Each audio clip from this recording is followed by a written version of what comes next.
voici le graphique du Bitcoin sur 4 heures. Il a essayé de dessiner un DD, mais ça n'a pas marché. Il y aura la Pologne, ici ça ne sera pas le cas. Ou alors ça va finir par être un drapeau baissier, désolé. Avec un recul en dessous des niveaux de 87 à 88, on ne sait pas encore avec certitude. Mais analysons à quel point le scénario de retrait de liquidité ici est probable.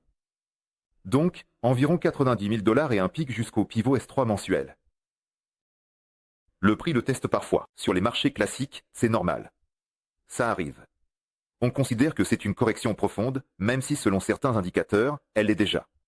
Donc, on retire cette liquidité-là, et peut-être qu'on remet en question celle-ci. Donc, au final, on va trader toute cette zone de consolidation.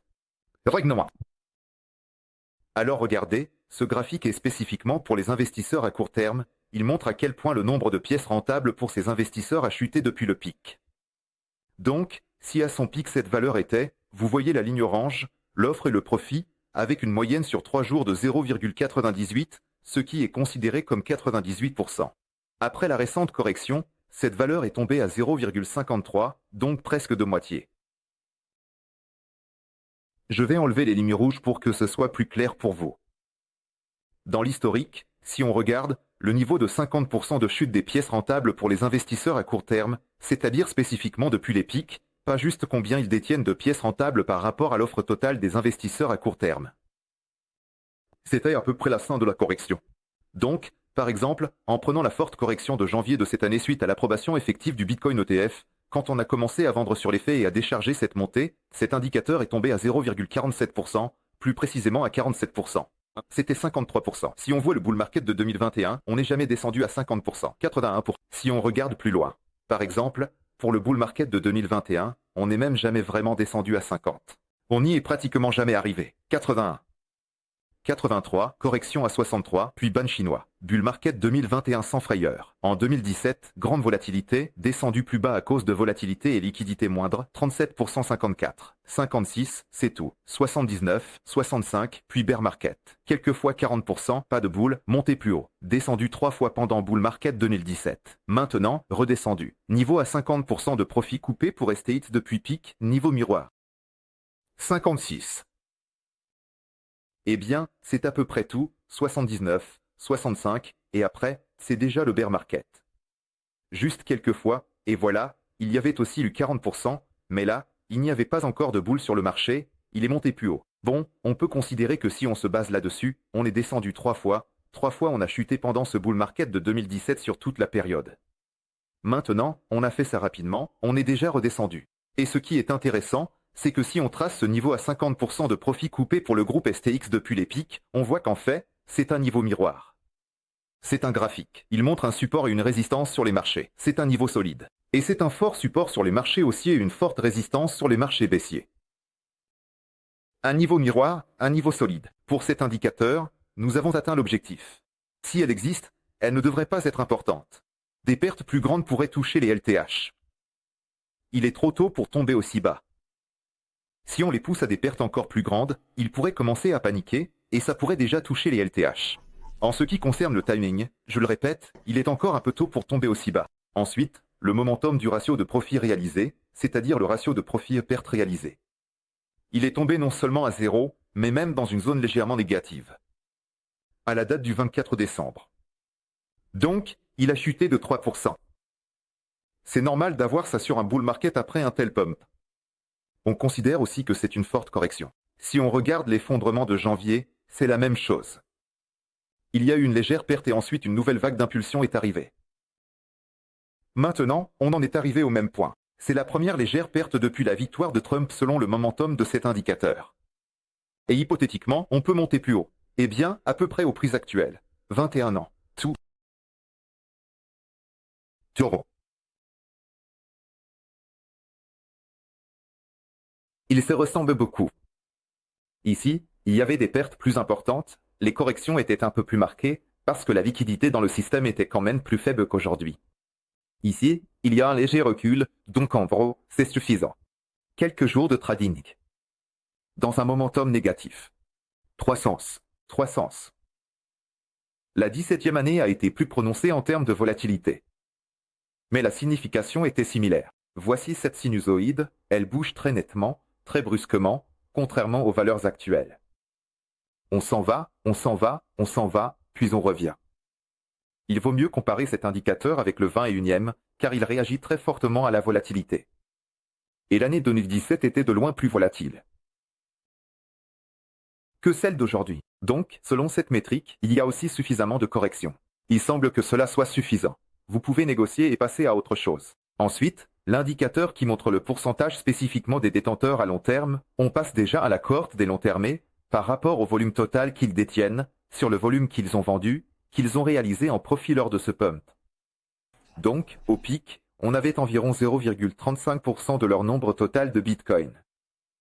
Et maintenant, on est à une correction de 0,16%. 0,15 à 0,16%, c'est ce niveau. De ce qui est intéressant. Donc, à peu près ce niveau. Dans l'environnement datage, c'est-à-dire quand le prix se situe dans le cadre datage, à un endroit où il n'a jamais été auparavant dans les cycles passés. C'est la même chose. Le niveau à 0,15% était un niveau miroir. Ce graphique est connecté sur 2 semaines, d'ailleurs. Donc, c'est 0,15%. On peut jeter un œil. Le prix a réagi assez fortement, à cela dans tous les derniers cycles. Que ce soit en 2017 ou en 2021, c'était un support. D'ailleurs, après la rupture de la TJ. Pourquoi je le prends en note? Qu'est-ce qui s'est passé avec elle maintenant? Tout comme elle était une résistance, que ce soit sur des marchés baissiers ou quand le prix était en dessous de la zone d'otage. Le niveau moyen a presque toujours été respecté. Là, on y est presque. Il y a eu des creux plus bas, mais encore une fois, ici, il y a un décalage de 2 semaines, mais ce n'est pas fréquent.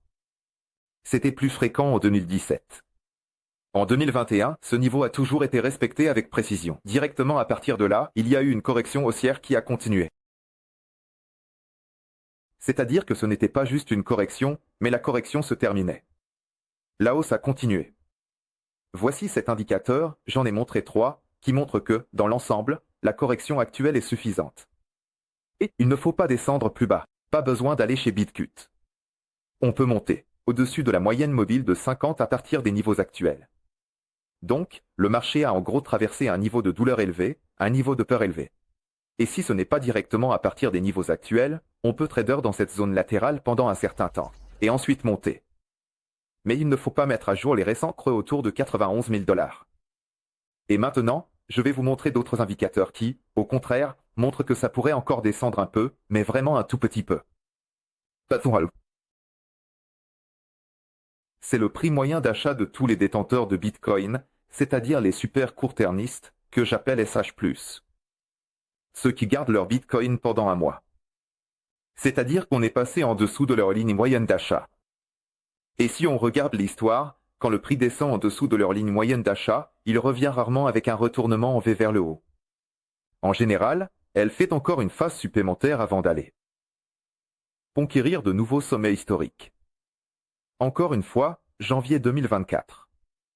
Voilà, on est un peu descendu en dessous, on a fait un retest, comme on le fait maintenant, mais cette fois-ci de bas en haut. Et la phase supplémentaire. Ensuite, on part conquérir de nouveaux sommets historiques. L'année 2021. Et la même chose. On est un peu descendu en dessous, on a fait un retest, phase supplémentaire, et ensuite on est parti conquérir de nouveaux sommets historiques. C'est la même chose en 2017. On est descendu. On fait un retest, phase additionnelle. On est descendu. On fait un retest, phase additionnelle. C'est tout. Et si on touche juste et qu'on rebondit, en général, on ne reteste rien. On monte tout de suite. Que ce soit en 17. C'était en 21. Ça s'est produit plusieurs fois cette année. On a aussi observé ça, par exemple, en mars.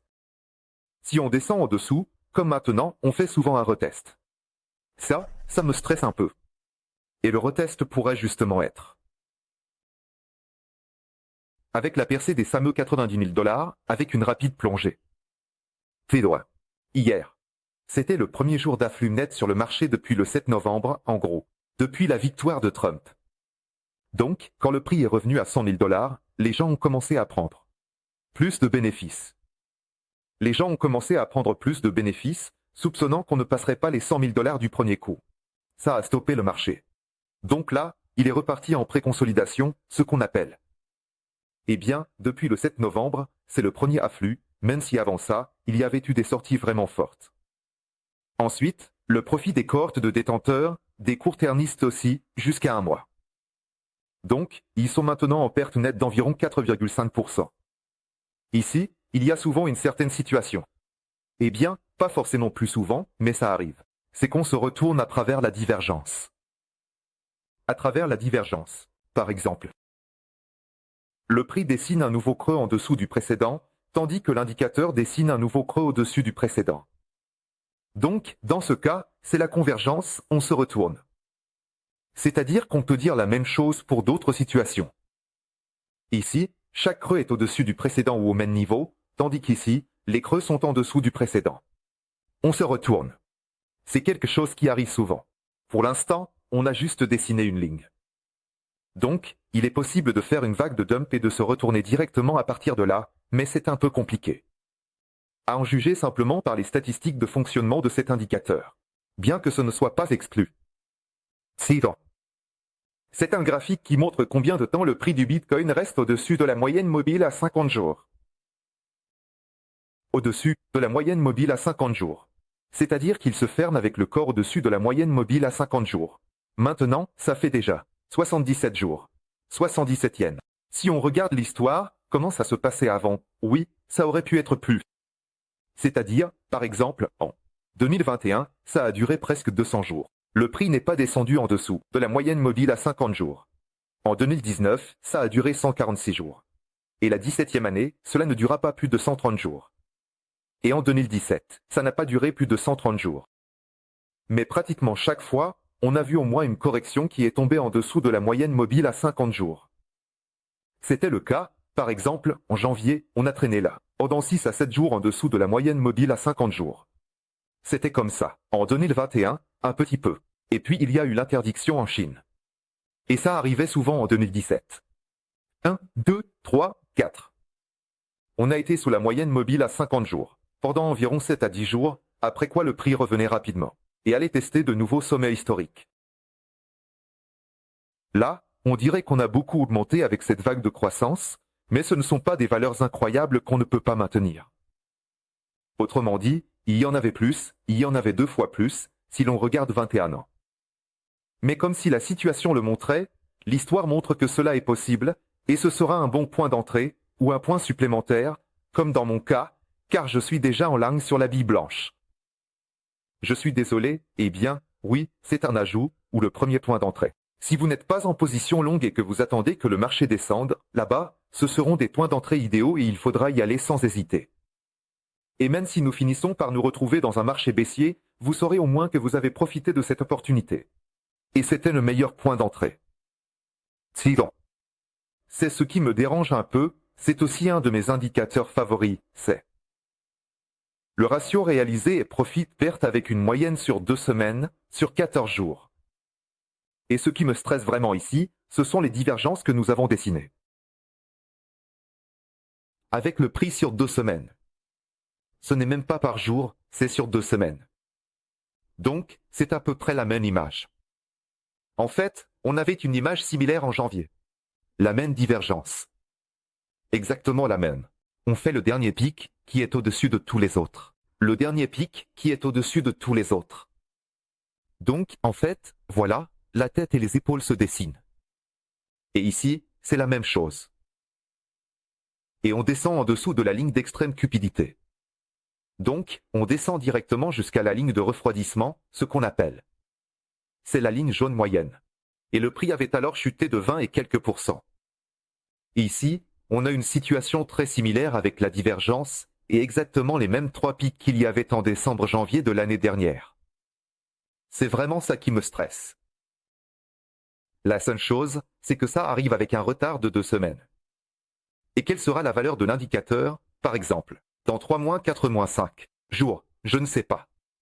Si nous restons à ces niveaux actuels, il est très probable qu'il tombe en dessous de la ligne rouge, et cela sera considéré comme un déchargement. Ça suffira. Mais si on peut au moins rester dans la plage actuelle, s'enfermer en dessous de la barre des 91 000 $. Ici, on ne peut pas vraiment deviner comment ça va se passer, mais en regardant l'historique, on voit que les divergences avec cet indicateur ont eu des conséquences plus sérieuses. Voilà, c'est probablement le principal indicateur qui me préoccupe. Avant bien nous, on est descendu périodiquement vers la ligne d'extrême cupidité, on s'est déchargé vers la ligne moyenne neutre, on l'a touché plusieurs fois, on a dessiné, on a traversé des divergences, donc ici, il y avait tout ce qu'on pouvait imaginer. En 2017, c'était encore plus marqué à cause de la volatilité folle du marché. C'était la même chose, on est allé vers les. Au cours de la 17e année, cette situation était plus prononcée en raison de la forte volatilité du marché. C'est la même chose, on est allé vers les lignes moyennes plusieurs fois et à travers des divergences aussi. D'ailleurs, voici un exemple de divergence. On a fait des corrections profondes ici, la divergence était là, et chaque fois que cet indicateur dessine une divergence, il provoque une bonne et forte correction. Et maintenant, c'est la même chose, la question est juste de savoir si cette correction est suffisante ou s'il y aura encore une décharge. Et la réponse est la suivante, si on reste dans cette zone sur le graphique de 4 heures, ici, laissez-moi revenir sur le Bitcoin, si on tient un moment dans cette plage, disons jusqu'au 1er janvier, ça devrait suffire. À ce moment-là, l'indicateur sortira de la zone d'extrême et on pourra monter, plus ou moins à partir des prix actuels.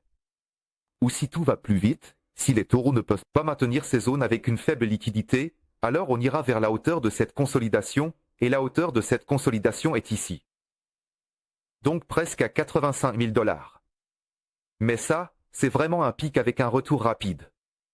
Objectivement, CS3, c'est le pivot mensuel, ici c'est le point d'entrée idéal. Dans mon cas, ce sera probablement un point d'accumulation, je vais juste lisser mon premier achat. Mon premier achat on sera en moyenne ici, autour de 92 000 $, et je vais juste déplacer mon stop un peu plus bas. J'aurai une position, ce ne sera pas X1 mais X2, je fais ça souvent, et même dans mon cas, c'est quand même un petit risque. Un gros risque, c'est quand je prends X6 ou X8, quand je lise trop, mais X2, c'est standard.